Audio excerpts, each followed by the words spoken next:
स्वागत है आपका देवभूमि समाचार में। मैं हूं आपके साथ। जो है बुलेटिन की शुरुआत करते हैं। केदारनाथ से खबर सामने आ रही। केदारनाथ विधानसभा उपचुनाव को लेकर ये जानकारी आज थम जाएगा। प्रचार प्रसार शाम 5 बजे प्रचार प्रसार थम जाएगा। तो चुनावी प्रचार प्रसार का आज आखिरी दिन और 20 नवंबर को मतदान होने हैं, 23 को मतगणना। दोनों पार्टियां आज आखिरी चुनावी हुंकार भरेगी। तो ये जानकारी आपको बता दें, केदारनाथ विधानसभा सीट पर उपचुनाव होने हैं और ऐसे में ये जानकारी सामने आ रही है, जहां अगर हम बात करें कांग्रेस बीजेपी दोनों ही अपनी पूरी ताकत झोंक रही है। 177 पोलिंग बूथ पर 90,875 मतदाता करेंगे मतदान। मुख्यमंत्री धामी समेत कई नेता झोंकेंगे अपनी ताकत। विपक्ष के नेता भी लगातार प्रचार प्रसार में जुटे हुए हैं। तो केदारनाथ विधानसभा उपचुनाव को लेकर ये जानकारी सामने आ रही है। विपक्ष के नेता भी प्रचार प्रसार में जुटे हुए हैं और आज प्रचार प्रसार का आखिरी दिन है। आज शाम को 5 बजे चुनावी प्रचार का शोर थम जाएगा।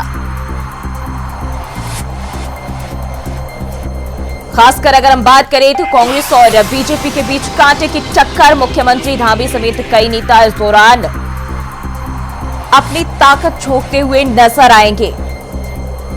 तो आपको बताते चले, 173 पोलिंग बूथ पर 90,000 से अधिक मतदाता मतदान करेंगे।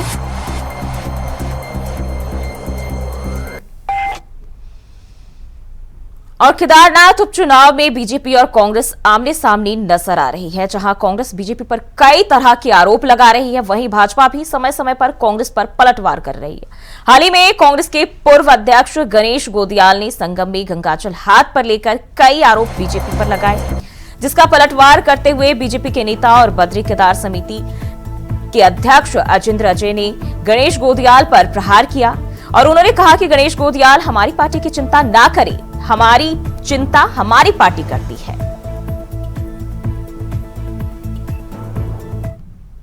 विगत दिवस कांग्रेस के नेता गणेश गोदियाल जी रुद्रप्रयाग में संगम पर एक विचित्र और हास्यास्पद नाटक करते हुए दिखे। उस नाटक में उन्होंने हाथ पे जल लेकर के भारतीय जनता पार्टी की सरकार और मुख्यमंत्री जी पर आरोप प्रत्यारोप लगाए, अनर्गल बयानबाजी करी, भ्रम और दुष्प्रचार फैलाने का प्रयास किया।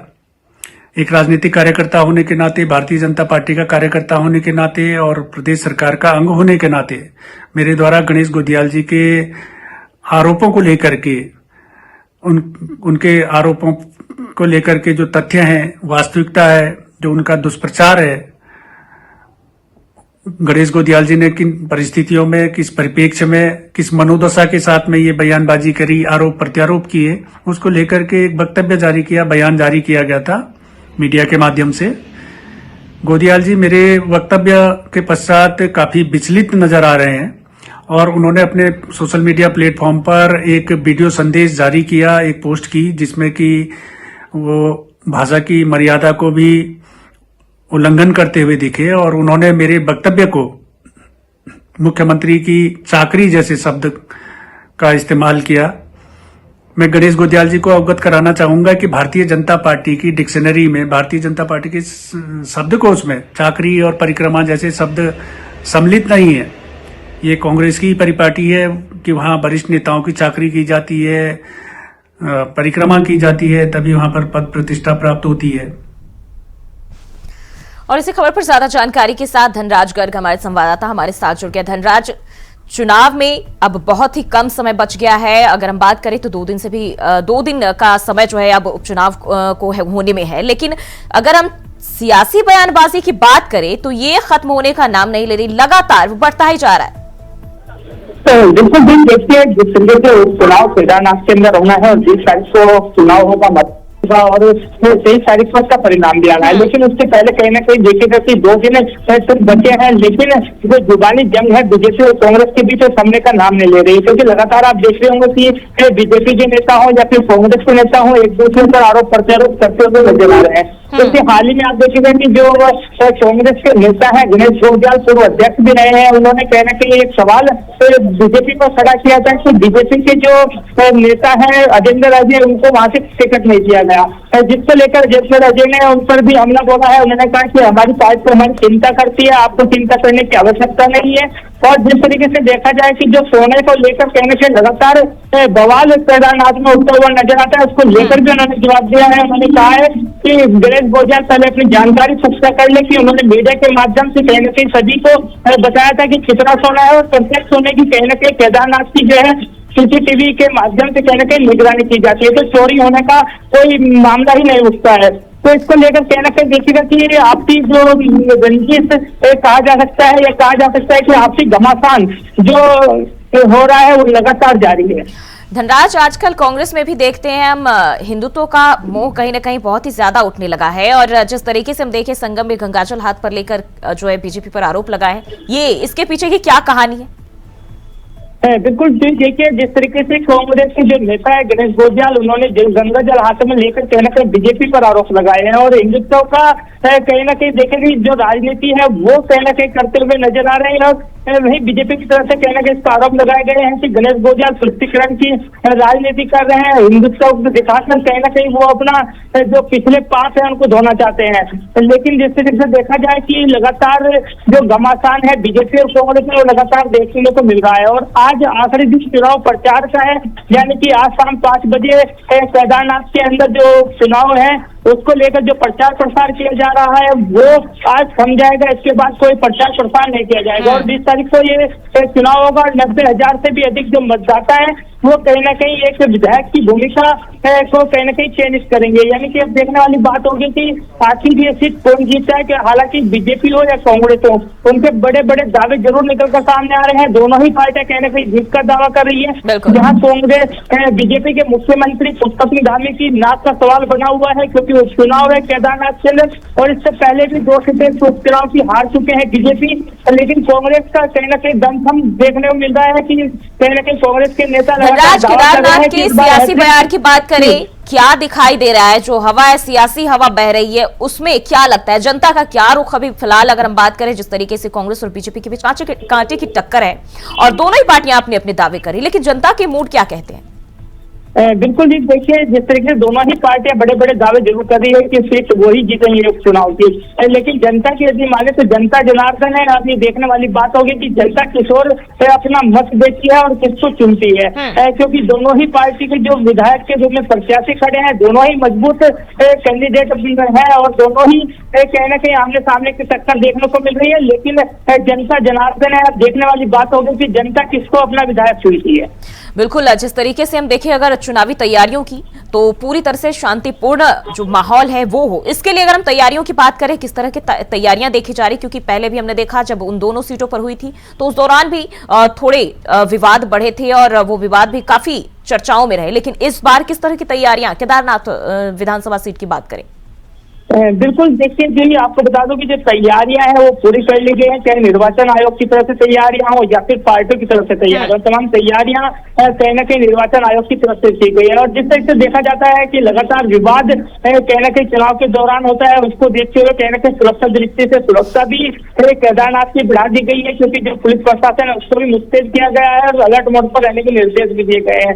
और आप देखिएगा कि जब चुनाव होगा तो कहीं ना कहीं शांतिपूर्वक चुनाव कराना निर्वाचन आयोग की एक जिम्मेदारी है, और निर्वाचन आयोग कहीं ना कहीं उस जिम्मेदारी को बेखुदी निभाता हुआ भी नजर आता है। क्योंकि पहले भी आपने देखा होगा कि किस तरीके से चुनाव हुए हैं, मंगलौर की बात करें या फिर हम बद्रीनाथ की बात करें, वहां पर भी उपचुनाव हुए हैं, और उपचुनाव में आपने देखा होगा कि सुरक्षा दृष्टि से कहीं ना कहीं पुलिस प्रशासन पहले से ही जो मोर्चा है वो संभालती है, और किसी तरह का विवाद न हो उसके लिए पूरी तैयारियां कहीं ना कहीं प्रशासन की तरफ से भी की जाती है।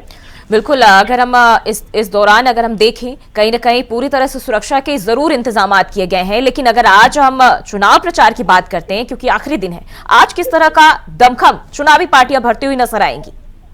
बिल्कुल जी, देखिए आज आखिरी दिन चुनाव प्रचार का है और 90,000 से भी अधिक जो वोटर हैं वो 20 तारीख को अपना मतदान करेंगे।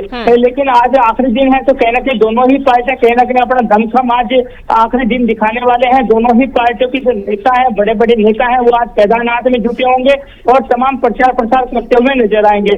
और खासकर हम मुख्यमंत्री पुष्कर सिंह धामी की बात करें तो मुख्यमंत्री पुष्कर सिंह धामी भी आज केदारनाथ जा सकते हैं और वहां पर एक बड़ी जनसभा को संबोधित कर सकते हैं। और वहीं कांग्रेस के नेता भी लगातार कहीं न कहीं अपना डेरा केदारनाथ में डाले हुए हैं और लगातार वहां पर प्रचार प्रसार करते हुए नजर आए। लेकिन आज आखिरी दिन है तो आखिरी दिन भी कहीं ना कहीं कांग्रेस के नेता हो या बीजेपी के नेता हो वहां पर अपना दमखम जरूर दिखाएंगे। आज आखिरी दिन है और 5 बजे का वक्त बताया जा रहा है, जिसके बाद जो है ये प्रचार प्रसार थम जाएगा और उसके बाद मतदान की जो प्रक्रिया है वो कहीं ना कहीं कहे तो शुरू हो जाएगी। लेकिन आज हम बात करें आज के लिए प्रशासनिक तौर पर क्या कुछ तैयारियां की जा रही, किस तरह से सुरक्षा व्यवस्था को बनाए रखने की, साथ ही साथ जो गाइडलाइंस है नेताओं के लिए जो प्रचार करेंगे उनके लिए क्या कुछ गाइडलाइंस जारी किए गए? बिल्कुल जी, देखिए आपको बता दूं कि जो चुनाव निर्वाचन आयोग की तरफ से जो गाइडलाइन जारी की जाती है उसके अनुसार ही प्रचार प्रसार करना होता है, चाहे वो बीजेपी हो या कांग्रेस हो या फिर अन्य कोई पार्टी हो।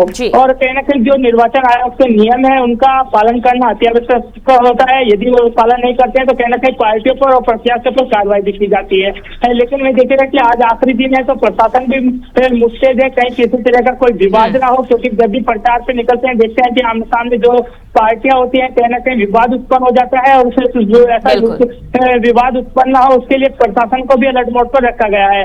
और वही केदारनाथ के अंदर देखा गया कि पुलिस प्रशासन की जो मुस्तैदगी है वो भी लगातार देखी जा रही है। बहुत बहुत शुक्रिया धनराज तमाम जानकारी के लिए। तो आज चुनाव प्रचार का आखिरी दिन है और पूरी तरह से जो गाइडलाइंस जारी किए गए हैं उसके तहत 5 बजे चुनावी प्रचार का शोर थम जाएगा। हालांकि इसके पहले तमाम पार्टियां अपने पूरे दमखम भरते हुए नजर आएंगी।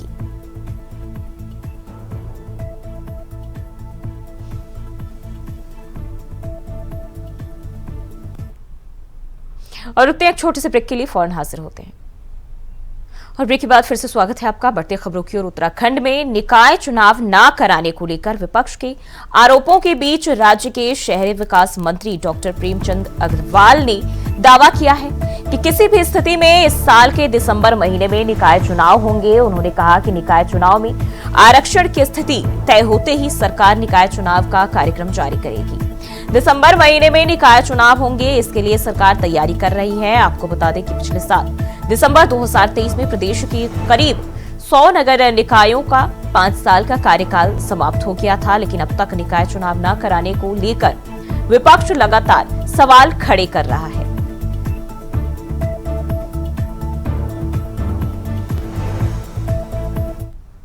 मेरा ये मानना है कि जो निकाय चुनाव है उससे पहले सिर्फ एक स्टेप पीछे हम लोग, वो है आरक्षण। आरक्षण का निर्धारण जैसे ही होगा और उसके तुरंत बाद हम कार्यक्रम जारी करेंगे और कार्यक्रम जारी होते ही चुनाव कराएंगे। तो मुझे लगता है कि जैसा मैं पहले भी कहा था, मैं दोहरा देता हूं कि दिसंबर में किसी भी तरह से हम चुनाव कराने के लिए हमारी मंशा भी है, सरकार भी चाहती है, हम सब लोग इच्छुक हैं और सारी परिस्थितियां अनुकूल रही तो हम दिसंबर में चुनाव कराएं। और देहरादून के प्रेमनगर नंदा की चौकी स्थित द टोन्स ब्रिज स्कूल का वार्षिकोत्सव धूमधाम से मनाया गया, जिसमें बतौर मुख्य अतिथि लोकसभा अध्यक्ष ओम बिरला ने छात्रों की प्रस्तुति और स्कूल के कार्यों की सराहना की। स्कूल के सभागार में आयोजित कार्यक्रम का मुख्य अतिथि लोकसभा अध्यक्ष ओम बिरला, पर्यावरणविद पद्म भूषण डॉक्टर अनिल जोशी ने दीप जलाकर कार्यक्रम की शुरुआत की। इस दौरान आईटीबीपी के जवानों ने बैंड की प्रस्तुति से दर्शकों को मंत्रमुग्ध कर दिया। इसके साथ ही हवन यज्ञ कार्यक्रम में भी हिस्सा लिया। मुख्य अतिथि ने छात्रों की हौसला अफजाई करते हुए उन्हें सम्मानित भी किया।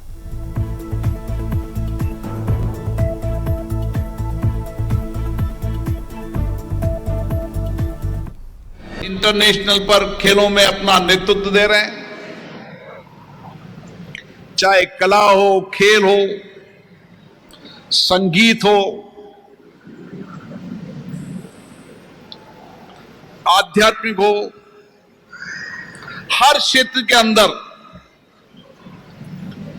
यहां के बच्चों की बहु प्रतिभाओं को नया स्वरूप देने के लिए यहां के विद्यार्थी को नया शिक्षण प्रशिक्षण देने के लिए मैं यहां के शिक्षकों के योगदान की भी सराहना करता हूं।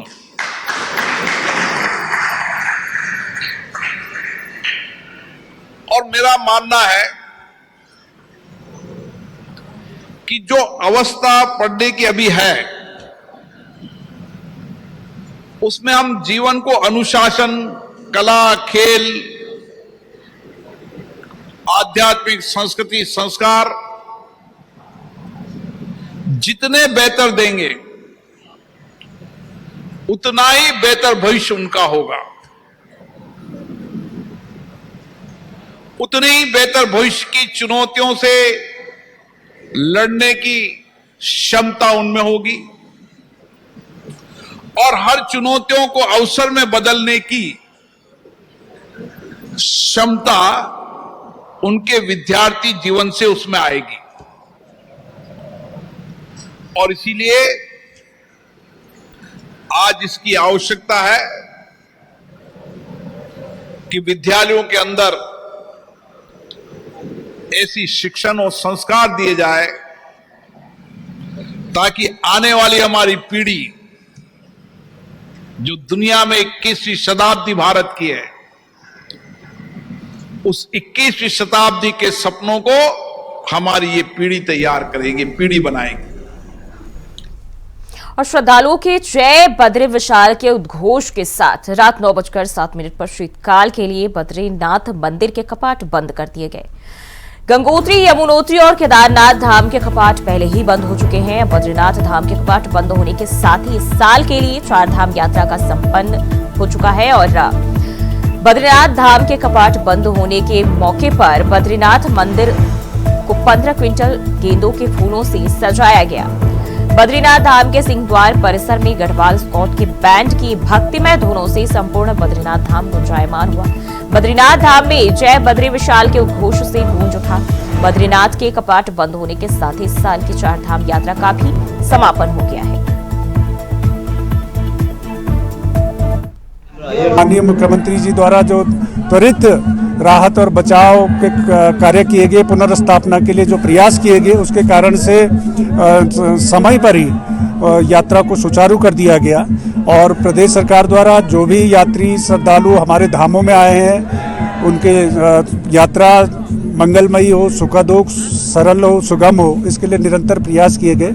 और आज जब कपाट बंद हो रहे हैं भगवान बद्री विशाल के, तो मैं इस अवसर पर जो हमारे यात्रा व्यवस्था से जुड़े हुए तमाम जो हमारे मंदिर समिति के कार्मिक थे, पुलिस प्रशासन के कार्मिक थे, विभिन्न विभागों के, विभिन्न एजेंसियों के जो भी कार्मिक यहाँ पर रहे, SDRF, NDRF, आर्मी, तमाम सभी लोगों का और जो तीर्थ पुरोहित समाज रहा है उन सभी का मैं आभार व्यक्त करता हूँ कि उन्होंने जो सफल यात्रा के संचालन में हमको सहयोग दिया।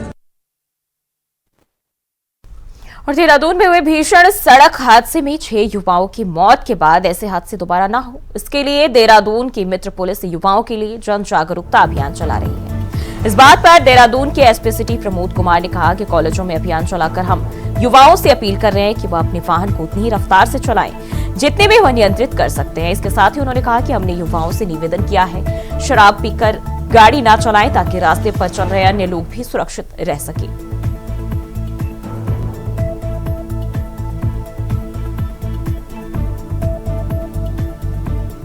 जो 2 दिन पहले जो ये भीषण और बेहद दुखद जो एक्सीडेंट की घटना हुई थी कैंट क्षेत्र में, तो उसी के दृष्टिगत हमारे द्वारा जो है विभिन्न प्रोग्राम में और विभिन्न जो है कॉलेजेस में, खासकर हमारा जो युवा वर्ग है, जैसे कि आपको पता है कि उसमें हमारे जो हैं युवा साथी ही थे जो अपनी ज़िंदगी के जंग हार गए थे, तो उसी के संबंध में युवाओं को खासकर हम लोगों के द्वारा अपील की जा रही है, कृपया करके एक तो अपने वाहन को जो है सावधानी पूर्वक चलाएं और उतनी ही स्पीड उसकी रखें जितनी की इमरजेंसी में आप उसको कंट्रोल कर पाएं।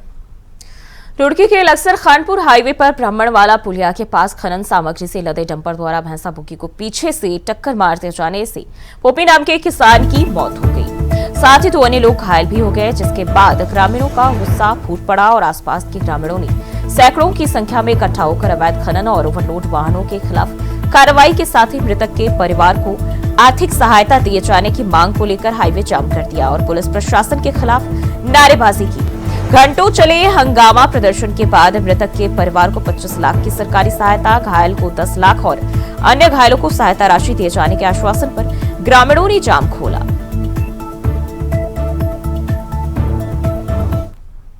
26 साल का युवक जो है वो इस हादसे का शिकार हो गया और डंपरों के कोहराम का ये पहला मामला नहीं है। लगातार क्षेत्र में, लक्सर क्षेत्र में, खानपुर क्षेत्र में डंपर और ट्रैक्टरों के कोहराम से कहीं ना कहीं दुर्घटनाएं होती हैं और कई जीवन ये लील चुकी है।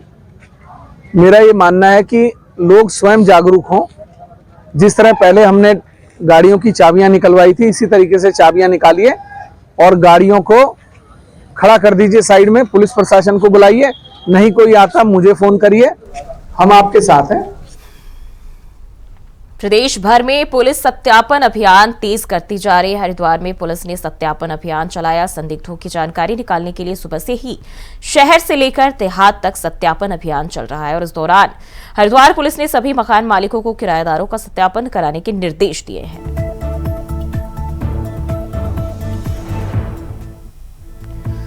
तो तेजी से सत्यापन अभियान चलाया जा रहा है। शहर से लेकर देहात तक सत्यापन किया जा रहा है किराएदारों का।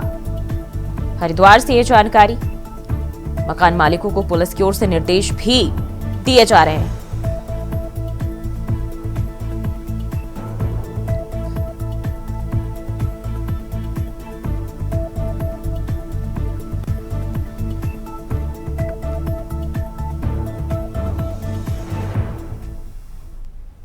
और देवभूमि समाचार में फिलहाल के लिए बस इतना ही। खबरों के लिए बने रहे इंडिया वॉइस के साथ।